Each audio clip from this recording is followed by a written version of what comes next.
После окончания института я поехал по распределению на Дальний Восток. Это была моя мечта с детства. Я, столичный житель, выросший в каменных джунглях мегаполиса, мечтал покорить тайгу. Полету моих фантазий, конечно, не было предела. Я даже предположить не мог, какой это тяжелый труд работать в тайге. Летом комары и гнус, зимой лютые морозы и снег выше колена. Романтика как-то быстро и куда-то испарилась. Наступили суровые будни, но мне это даже нравилось. Закалялся мой мужской характер.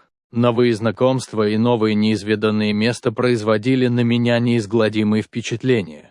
Была макушка лета. Геологическая партия наша занималась поисками в уссурийской тайге. Многодневные маршруты, особенно в те годы, когда почти не было вертолетов, и это каждый геолог хорошо знает, являются самыми тяжелыми и трудоемкими. Поэтому подготовка к таким маршрутам ведется всегда тщательно и скрупулезно. Ведь какая-нибудь мелочь, упущенная в подготовке, может свести на нет, а то и просто сорвать многодневные затраченные усилия. Составили мы с товарищами подробный список необходимого и стали собираться, тщательно сверяясь со списком. В сумку задвинуты набор карандашей, шариковая ручка, резинка, циркуль, масштабная и командирские линейки для нанесения обозначений на карты. Далее 2 молотка, изготовленных по особому заказу. 2 горных компаса в футлерах уселись на брючном поясе, на нем же и нож в ножнах. Иное количество матерчатых мешочков для образцов и пород.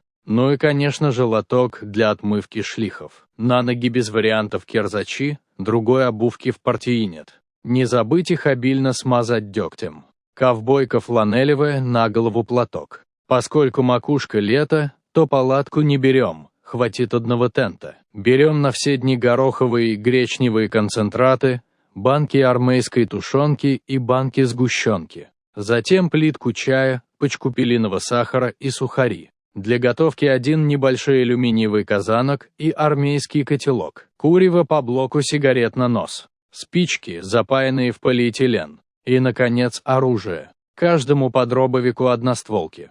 Патронтаж снабжен полным набором патронов. Вот теперь все. Все это уложили тщательно в рюкзак, прицепили казан, котелок, лоток. Завтра рано вставать, утрами с нашего поселка отходит рейсовый автобус, следующий как раз до того села, близ которого начинается маршрут. Утром вскочили ни свет ни заря, успели сглотнуть завтрак, заботливо приготовленный нашей поварихой, и, провожаемые добрым напутствием товарищей, погрузились в автобус. Через несколько часов треска и езды добрались до конечного пункта. На 3-й день в середине маршрута на тропе увидели свежие звериные следы. Да еще какие! След круглый размером с хорошую миску. Позвал товарища. «Смотри, кто это?»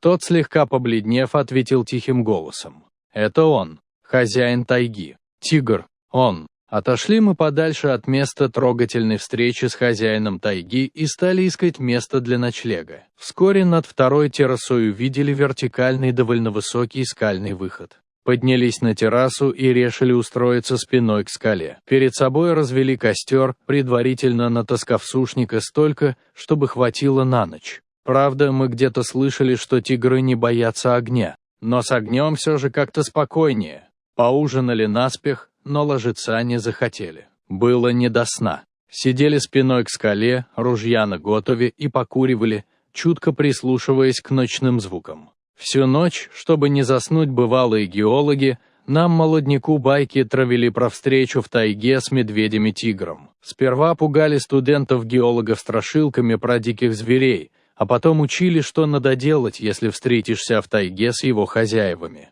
Но больше всему мне запомнилась одна история, и горькая, и смешная, и поучительная. А дело было так.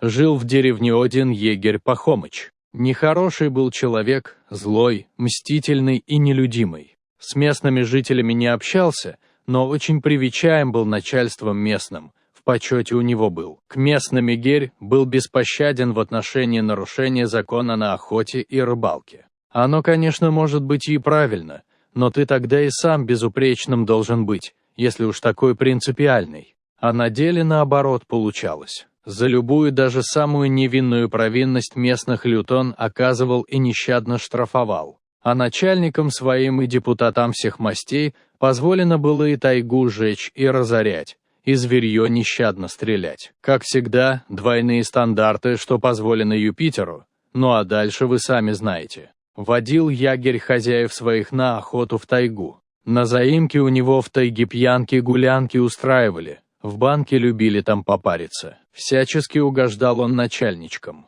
Чем платили они ему, никто не знал, но глаза закрывались на все его нарушение закона. Охотились они там на медведя, на волка, на кабанов и на дичь всякую лесную. Ставили капканы и селки. Рыбу сетями вылавливали, хотя это было запрещено. Хариуса, сига, форель.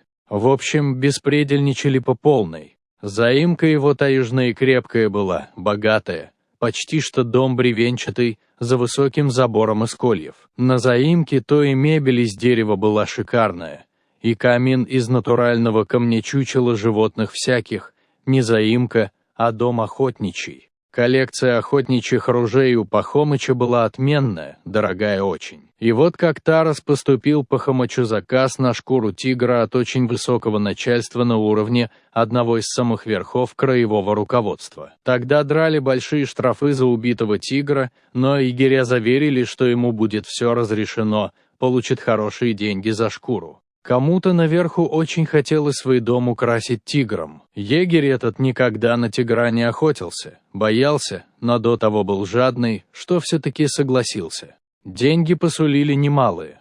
Пошел он по тайге выслеживать зверя. Наконец-то охотнику стали попадаться все признаки недавнего присутствия тигра. Следы показывали, что он только что прошел здесь. И вот на небольшом расстоянии от себя за деревьями он увидел зверя.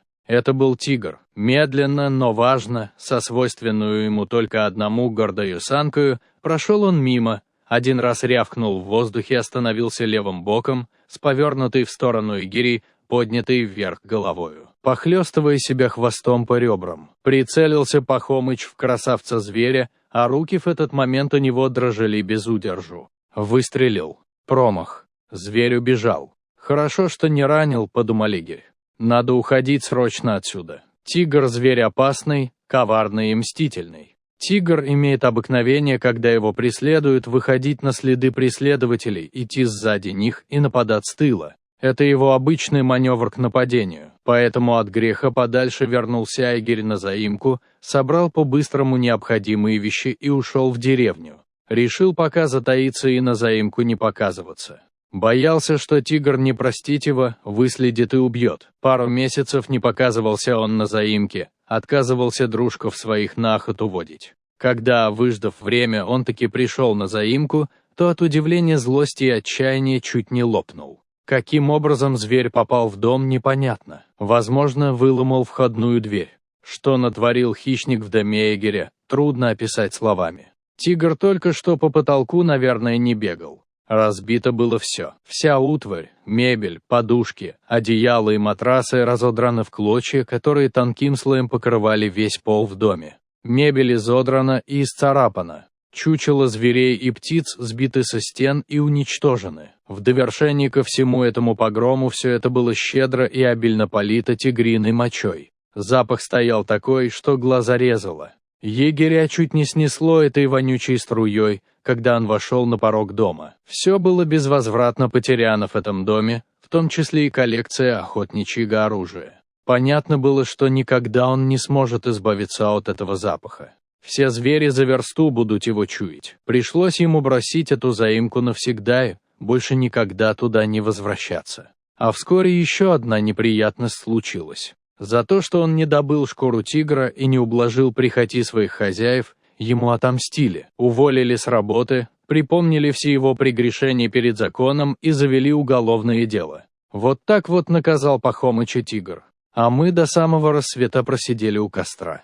Утром, позавтракав на скорую руку, спустились вниз. Огляделись. Следов нигде не видно. Пошли дальше. Следов нет. С осторожностью, с оглядкой начали работать. Все было тихо. Следы больше не появлялись. Больше мы хозяина тайги не встречали.